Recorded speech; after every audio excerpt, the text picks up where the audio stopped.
Hello everyone, welcome back to Study Central. इस video में हम डिस्कस करेंगे about interdependence of money market and capital market. अभी तक हमने मनी मार्केट के बारे में भी पढ़ा है और कैपिटल मार्केट के भी पढ़ा है। छोटा सा टॉपिक है, अगर आपको कहीं से भी पूछे कि या तो 8 मार्क्स के आंसर क्वेश्चन में इंक्लूड कर सकता है या अलग से, तो यानी कि दोनों एक दूसरे पे कैसे एक दूसरे पे डिपेंडेंट है, ये इस वीडियो में हम डिस्कस करेंगे। छोटा सा टॉपिक है। अगर मैं आपको डायरेक्टली बताऊं तो इसमें there is no considerable difference between money market and capital market में इतना कोई डिफरेंस नहीं है। दोनों ही आपस में इंडिपेंडेंट है बोल सकते हैं। जैसे कि कमर्शियल बैंक्स आती है मनी मार्केट के अंदर और बाकी पब्लिक फाइनेंशियल इंस्टीट्यूशन आते हैं कैपिटल मार्केट के अंदर, तो ज्यादा एक दूसरे पे डिपेंडेंट नहीं है, लेकिन फिर भी थोड़ा बहुत the working are almost similar in both the cases, इसलिए हमें ये टॉपिक पढ़ना पड़ेगा। तो स्टार्ट करते हैं कि कमर्शियल बैंक्स आर एक्टिव। अभी मैंने आपको बताया कि जो कमर्शियल बैंक्स रहेंगे वो एक्टिव रहेंगे मनी मार्केट में, और जो भी पब्लिक फाइनेंशियल इंस्टीट्यूट्स रहेंगे वो किसके अंदर आते हैं, वो आते हैं कैपिटल मार्केट में। तो इस बेसिक डिफरेंस से आप उसको समझ सकते हैं।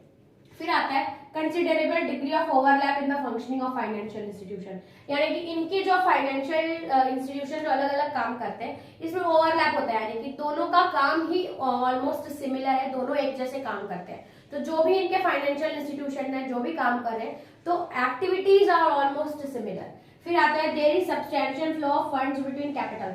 अब दोनों में ही फंड का फ्लो बराबर होता है, जैसे कि कैपिटल में भी उतना हो रहा है फंड का फ्लो, तो मनी मार्केट में भी same as it is fund का फ्लो होता है, यानी कि इन और आउट जो भी मनी रहेगा।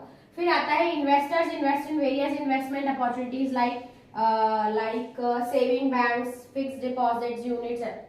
अब इसमें बोला है कि जो भी इन्वेस्टर्स हैं वो अलग अलग जगह इन्वेस्ट करते हैं, जैसे कि सेविंग बैंक्स में, कमर्शियल बैंक्स के अंदर आ सकता है, fixed deposit, NFC, life insurance या सिक्योरिटीज। यानी कि देखा जाए तो इसमें कोई डिफरेंस नहीं है। से इन्वेस्टर्स जो है अपनी मर्जी से वो लोग इन्वेस्ट करेंगे, या तो वो कमर्शियल बैंक्स की तरह जाएंगे या पब्लिक की इंस्टीट्यूशन में वो इन्वेस्ट करेंगे। तो डिपेंड करता है चॉइस ऑफ द इन्वेस्टर्स, लेकिन दोनों एक दूसरे पे डिपेंडेंट नहीं है। ये पॉइंट समझा रहा है कि क्योंकि इन्वेस्टर्स अपने मन से ही इन्वेस्ट करता है। अगर उसको बैंक्स में इन्वेस्ट करना है, सेविंग बैंक्स में इन्वेस्ट करना है, और इधर उसको सिक्योरिटीज में इन्वेस्ट करना है, और उस तरीके से, यानी कि it is difficult to divide the line between. इसलिए हम लोग अभी जो है डिपेंडेंस की, दोनों की डिफरेंस की लाइन को डिवाइड नहीं कर पा रहे कि कौन ज्यादा अच्छा है, कौन ज्यादा किसमें ज्यादा फ्लो ऑफ फंड है। सो दैट कंसिडरेबल जो लाइन है दोनों के डिफरेंस की वो ड्रॉ नहीं की जा सकती।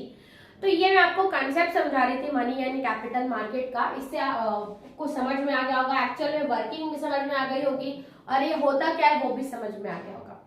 ठीक है, तो इसको किसी भी क्वेश्चन में पूछे या बेसिक कंसेप्ट से या आपको समझना हो तो ये वीडियो आपके काफी काम आएगी। सो इस वीडियो में इतना ही रखते हैं, चलते हैं नेक्स्ट वीडियो में, देखते हैं इस चैप्टर का नेक्स्ट टॉपिक। तब तक के लिए थैंक्स फॉर वॉचिंग।